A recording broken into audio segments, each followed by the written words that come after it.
Hi ಸ್ನೇಹಿತರೆ, ಎಲ್ಲರಿಗೂ ನಮಸ್ಕಾರ.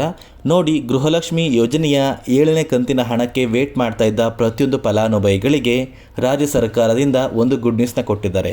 ಅಂದರೆ ಇಂದು ಫಲಾನುಭವಿಗಳ ಬ್ಯಾಂಕ್ ಖಾತೆಗೆ 7ನೇ ಕಂತಿನ ಹಣ ಬಿಡುಗಡೆಯಾಗಿದೆ. ನಾನು ನಿಮಗೆ ಈ ಒಂದು ವಿಡಿಯೋದಲ್ಲಿ 7ನೇ ಕಂತಿನ ಹಣ ಬ್ಯಾಂಕ್ ಖಾತೆಗೆ ಜಮಾ ಆಗಿರೋದು ವಿತ್ ಪ್ರೂಫ್ ನಿಮಗೆ ಒಂದು ಮಾಹಿತಿನ ಕೊಡ್ತಾ ಇದ್ದೀನಿ. ಅದೇ ರೀತಿ ಪೆಂಡಿಂಗ್ ಇರುವ ಫಲಾನುಭವಿಗಳ ಬ್ಯಾಂಕ್ ಖಾತೆಗೆ ನಾಳೆ 25 ಜಿಲ್ಲೆಯ ಫಲಾನುಭವಿಗಳ ಬ್ಯಾಂಕ್ ಖಾತೆಗೆ ಪೆಂಡಿಂಗ್ ಇರುವ ಹಣ ಬಿಡುಗಡೆ ಆಗ್ತಾ ಇದೆ. ಹಾಗಾದರೆ ಬನ್ನಿ ಸ್ನೇಹಿತರೆ, ಆ ಒಂದು ಜಿಲ್ಲೆಗಳು ಯಾವುದು ಮತ್ತು ಗೃಹಲಕ್ಷ್ಮಿ ಯೋಜನೆಯ 7ನೇ ಕಂತಿನ ಹಣ ಯಾವ ಫಲಾನುಭವಿಗಳ ಬ್ಯಾಂಕ್ ಖಾತೆಗೆ ಬಿಡುಗಡೆ ಆಗಿದೆ ಅಂತ ನಿಮಗೆ ಈ ಒಂದು ವಿಡಿಯೋದಲ್ಲಿ ತಿಳಿಸ್ಕೊಡ್ತಾ ಇದ್ದೀನಿ. ಅದಕ್ಕಿಂತ ಮುಂಚೆ ನೋಡಿ ಸ್ನೇಹಿತರೆ, ನೀವೇನಾದ್ರೂ ಇನ್ನೂ ಕೂಡ ನನ್ನ ಚಾನಲ್ನ ಸಬ್ಸ್ಕ್ರೈಬ್ ಆಗಿಲ್ಲ ಅಂದರೆ ದಯವಿಟ್ಟು ಪ್ರತಿಯೊಬ್ಬರೂ ಚಾನಲ್ನ ಸಬ್ಸ್ಕ್ರೈಬ್ ಮಾಡ್ಕೊಳ್ಳಿ. ಹಾಗೆ ವಿಡಿಯೋಗೆ ಒಂದು ಲೈಕ್ನ ಕೊಡಿ. ನೀವು ಕೊಡುವಂತಹ ಪ್ರತಿಯೊಂದು ಲೈಕ್ ಕೂಡ ನೀವು ನನಗೆ ನೀಡುವ ಒಂದು ಸಪೋರ್ಟ್ ಆಗಿರುತ್ತೆ. ದಯವಿಟ್ಟು ಪ್ರತಿಯೊಬ್ಬರೂ ಚಾನಲ್ನ ಸಬ್ಸ್ಕ್ರೈಬ್ ಮಾಡಿಕೊಂಡು ಹಾಗೆ ವಿಡಿಯೋಗೆ ಒಂದು ಲೈಕ್ನ ಕೊಡಿ.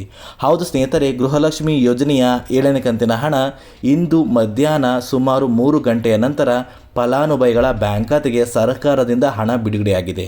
ನಾನು ನಿಮಗೆ ಇವಾಗ ಸ್ಕ್ರೀನಲ್ಲಿ ಒಂದು ಸ್ಕ್ರೀನ್ಶಾಟ್ ಕೂಡ ಹಾಕ್ತಾ ಇದ್ದೀನಿ. ನೋಡಿ, ಈ ಒಂದು ಸ್ಕ್ರೀನ್ಶಾಟ್ ಏನು ಹೇಳುತ್ತೆ ಅಂದರೆ, ಗೃಹಲಕ್ಷ್ಮಿ ಯೋಜನೆಯ 7ನೇ ಕಂತಿನ ಹಣ ಫಲಾನುಭವಿಗಳ ಬ್ಯಾಂಕ್ ಖಾತೆಗೆ ಬಿಡುಗಡೆಯಾಗಿದೆ. ಅಂದರೆ ಈ ಒಂದು ಹಣ ಪ್ರತಿಯೊಂದು ಫಲಾನುಭವಿಗಳ ಬ್ಯಾಂಕ್ ಖಾತೆಗೆ ಬಿಡುಗಡೆಯಾಗಿಲ್ಲ. ಕೇವಲ ಕೆಲವು ಫಲಾನುಭವಿಗಳ ಬ್ಯಾಂಕ್ ಖಾತೆಗೆ 7ನೇ ಕಂತಿನ ಹಣ ಬಿಡುಗಡೆಯಾಗಿದೆ. ಅಂದರೆ ನಿಮ್ಮ ಬ್ಯಾಂಕ್ ಖಾತೆಗೆ ಇಂದಿನಿಂದ 7ನೇ ಕಂತಿನ ಹಣ ಬರುವಂತಹ ಒಂದು ಸಾಧ್ಯತೆ ತುಂಬಾ ಇದೆ. ನಿಮ್ಮ ಬ್ಯಾಂಕ್ ಖಾತೆಗೆ ಆದಷ್ಟು ಬೇಗ 7ನೇ ಕಂತಿನ ಹಣನ ಸರ್ಕಾರದಿಂದ ಬಿಡುಗಡೆ ಮಾಡ್ತಾರೆ ಸ್ನೇಹಿತರೆ. ನೋಡಿ ಸ್ನೇಹಿತರೆ, ನೀವು ಹೇಳ್ಬೋದು ಈ ಒಂದು ಮಾಹಿತಿ ಸುಳ್ಳು ಮಾಹಿತಿ ಅಂತ. ಅದಕ್ಕೋಸ್ಕರನೇ ನಾನು ನಿಮಗೆ ಪ್ರೂಫ್ ಸಮೇತ 7ನೇ ಕಂತಿನ ಹಣ ಬ್ಯಾಂಕ್ ಖಾತೆಗೆ ಬಂದಿರೋದು ಮೆಸೇಜ್ ಕೂಡ ಒಂದು ಸ್ಕ್ರೀನ್ಶಾಟ್ನ ನಿಮಗೆ ಹಾಕ್ತಾ ಇದ್ದೀನಿ. ದಯವಿಟ್ಟು ಪ್ರತಿಯೊಬ್ಬರೂ ಈ ಒಂದು ಸ್ಕ್ರೀನ್ಶಾಟ್ನ ನೋಡಿ. ಗೃಹಲಕ್ಷ್ಮಿ ಯೋಜನೆಯ 7ನೇ ಕಂತಿನ ಹಣ ಸರ್ಕಾರದಿಂದ ಬಿಡುಗಡೆಯಾಗಿದೆ. ಮತ್ತು ಸಾಕಷ್ಟು ಫಲಾನುಭವಿಗಳು ಕೇಳ್ತಾ ಇದ್ರಲ್ಲ, ಈ ಒಂದು ಹಣ ಯಾವ ಫಲಾನುಭವಿಗಳ ಬ್ಯಾಂಕ್ ಖಾತೆಗೆ ಬಿಡುಗಡೆ ಆಗ್ತಾ ಇದೆ ಅಂದರೆ, ನೋಡಿ 7ನೇ ಕಂತಿನ ಹಣ ಕೇವಲ ಯಾವ ಫಲಾನುಭವಿಗಳ ಬ್ಯಾಂಕ್ ಖಾತೆಗೆ 6 ಕಂತುಗಳ ಹಣ ಬಂದಿದೆ. ಇಂತಹ ಫಲಾನುಭವಿಗಳ ಬ್ಯಾಂಕ್ ಖಾತೆಗೆ ಮಾತ್ರ 7ನೇ ಕಂತಿನ ಹಣ ಬಿಡುಗಡೆ ಆಗ್ತಾ ಇದೆ. ಮುಂದಿನ ದಿನಗಳಲ್ಲಿ ಆದಷ್ಟು ಬೇಗ ಗೃಹಲಕ್ಷ್ಮಿ ಯೋಜನೆಯ 7ನೇ ಕಂತಿನ ಹಣ ಪ್ರತಿಯೊಂದು ಫಲಾನುಭವಿಗಳ ಬ್ಯಾಂಕ್ ಖಾತೆಗೆ ಬಿಡುಗಡೆ ಆಗ್ತಾ ಇದೆ. ಅದೇ ರೀತಿ ಪೆಂಡಿಂಗ್ ಇರುವ ಹಣ ಸಾಕಷ್ಟು ಫಲಾನುಭವಿಗಳ ಬ್ಯಾಂಕ್ ಖಾತೆಗೆ ಬಿಡುಗಡೆ ಆಗ್ತಾ ಇದೆ. ನೋಡಿ, ಈ 25 ಜಿಲ್ಲೆಯ ಫಲಾನುಭವಿಗಳ ಬ್ಯಾಂಕ್ ಖಾತೆಗೆ ಇಂದು ಮತ್ತು ನಾಳೆ ಗೃಹಲಕ್ಷ್ಮಿ ಯೋಜನೆಯ ಹಣ ಬಿಡುಗಡೆ ಆಗ್ತಾ ಇದೆ. ಆದಷ್ಟು ಫಲಾನುಭವಿಗಳ ಬ್ಯಾಂಕ್ ಖಾತೆಗೆ ಇಂದು ಪೆಂಡಿಂಗ್ ಇರುವ ಹಣ ಬಿಡುಗಡೆ ಆಗಿದೆ. ಅದೇ ರೀತಿ ನಾಳೆ ಈ 25 ಜಿಲ್ಲೆಗಳ ಫಲಾನುಭವಿಗಳ ಬ್ಯಾಂಕ್ ಖಾತೆಗೆ ಹಣ ಬಿಡುಗಡೆ ಆಗ್ತಾ ಇದೆ. ಹಾಗಾದರೆ ನೋಡಿ ಸ್ನೇಹಿತರೆ, ಆ ಒಂದು ಜಿಲ್ಲೆಗಳು ಯಾವುದು ಅಂತ ತಿಳಿಸ್ಕೊಡ್ತೀನಿ.